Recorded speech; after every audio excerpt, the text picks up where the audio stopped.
جاهانگیر دانیشتووی باتاسی سەر بە ناحیەی هەریرە خاوەنی پشیلەیەکە جوجەڵە بەخێو دەکات و ڕۆڵی دایکاتیان بۆ دەجێڕێت. پشیلە بەوە ناسراوە کەوا هەم جوجەڵەوە هەم فەرخە کەروێشک دەخواست، بەڵام ئەم پشیلەیە لە باتاسی سەر بە ناحیەی هەریر هاوکێشەکەی پێچەوانە کردوتەوە، وەک دەیبینن هەم جوجەڵە بەخێو دەکات و هەم فەرخە کەروێشکیش بەخێو دەکات.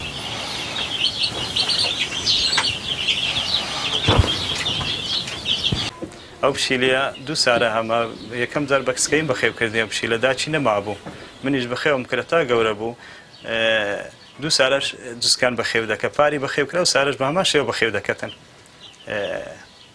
زۆر حەزی لە ئەوەیە جوسکە بەخێوکردنەیە بە هیچ شێوێک ئەزیەتیان نادا، نانخۆتن ئەزیەتیان نادەتن و پشیلەشی زۆر بەڕەحمە.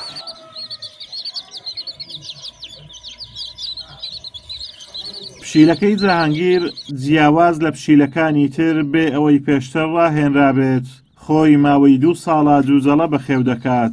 ئەم ساڵ وەزبەیەکی جوجەڵەی گەورە کردوون، لە ئێستاش وەزبەیەکی تری بۆ هێناوە بۆ ئەوەی بەخێویان بکات. پار یەک وەزبەی بەخێو کرد، دوایستان یەک وەزبەی بەخێو کرد، ئەو سارەش تەقریبا وەزبەیەکی بەڕێ کردیە.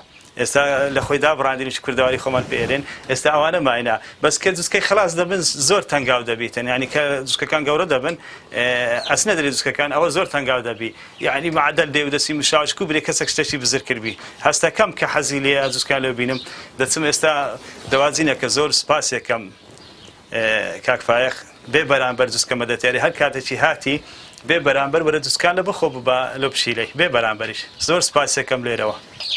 ئەوانە دەبینەوەی وەزبەیە کە من گەورەی کردینە لە خۆی دابڕاندینە، لە خۆی دابڕانی ساهاتەوەش کە هەمویان گەورە بووینە نزیکەی 30 جوسکە بوو، لەوانەیە 2 جوسکە مردبن، زۆر بەڕێکوپێکی گەورەی کردن.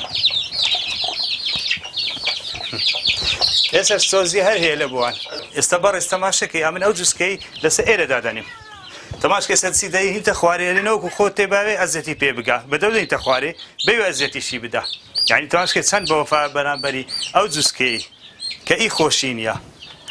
ئەم پشیلەیە جگە لە جوجەڵە کەروێشتیش بەخێو دەکات و خاوەنەکەی ژمارەیە کەروێشتی بۆ هێناون، ڕۆڵی دایکاتی بۆ ئەوانیش دەژێڕێت. برادرێک پێی گوتم گوتی چێرشکەمانە پشیلە خلاصی کردن فەرخە، ئەمنیش گوتم کاکە دەبینێتە تاقیکەین داخە بزانین ڕاستەیان ئێستا بخۆ دەبینێ ئەوە لە تەماشکێ تەماشکێ گەمەی لەگەرەکە ئەبینێ زبانی لێ لە فەرخە چێروشتێدا.